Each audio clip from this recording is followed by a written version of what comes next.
Et coucou tout le monde, j'espère que vous allez bien. Bon alors aujourd'hui petite vidéo partage et on va pouvoir voir un petit site qui m'a été envoyé par justement Célia qui est la charmante demoiselle qui m'a prêté sa voix pour la vidéo de la Dame de l'Année. Vidéo que si vous n'avez pas encore vue, je vous invite à aller la voir parce que c'est un conte qui a été réécrit totalement pour la chaîne, enfin réécrit, réadapté on va dire, par moi-même et qui a été fait pour vous justement, pour que vous puissiez profiter de contenu un petit peu original. Et du coup, Célia m'a prêté la voix et a fait deux personnages dans cette vidéo. Donc je vous invite à aller la voir, le lien est en description si jamais, ou il devrait apparaître là normalement. Donc voilà, quoi qu'il en soit, je vais y arriver, excusez-moi. Quoi qu'il en soit, voilà j'ai pu aller faire dernièrement un petit tour dans la Dordogne où j'ai pu constater que cette région était particulièrement marquée en château.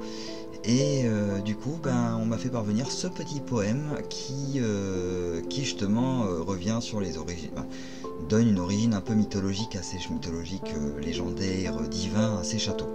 Alors, j'aime bien ce genre d'histoire parce que je trouve que ça fait marcher l'imaginaire en fait. C'est un peu comme les histoires de Gargantua qui ont façonné pas mal de décors en France.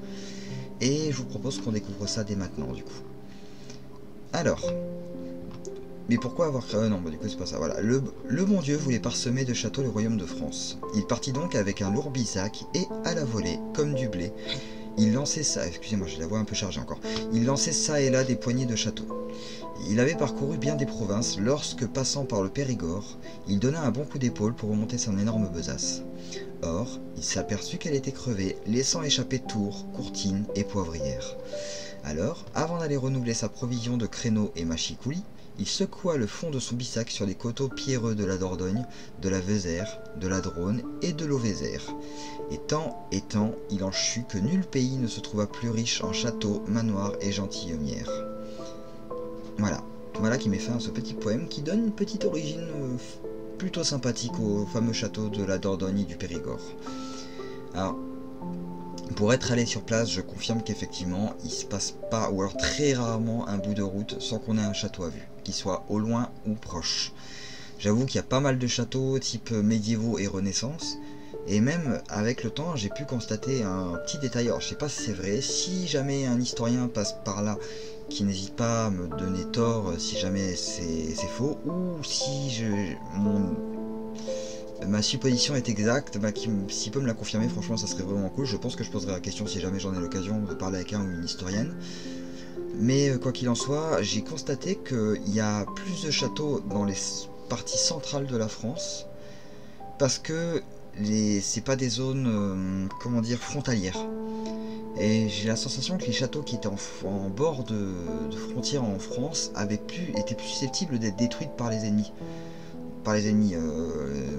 Parce que la France a eu beaucoup d'ennemis au cours de l'histoire, ça on sait, il y a eu des guerres et tout ça, à époque médiévale, et principalement médiévale.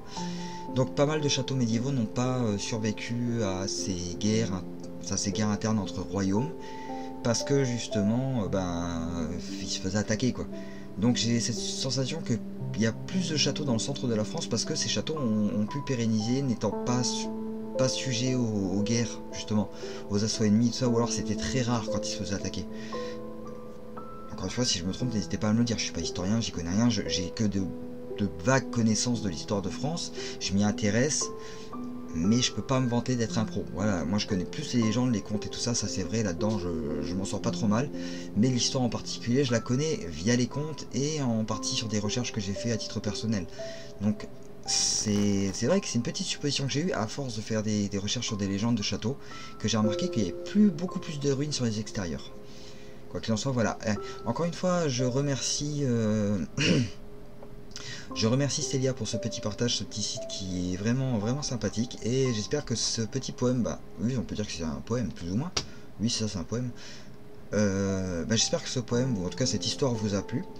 Que vous avez passé un bon petit moment devant. Encore une fois, n'hésitez pas à aller voir la vidéo de la Dame de l'Année, parce que honnêtement, il y a eu pas mal de boulot dessus. J'en suis pas peu fier, j'avoue. Et j'espère sincèrement que vous passerez un bon moment devant. comme vous avez peut-être passé un bon moment devant cette vidéo, je l'espère.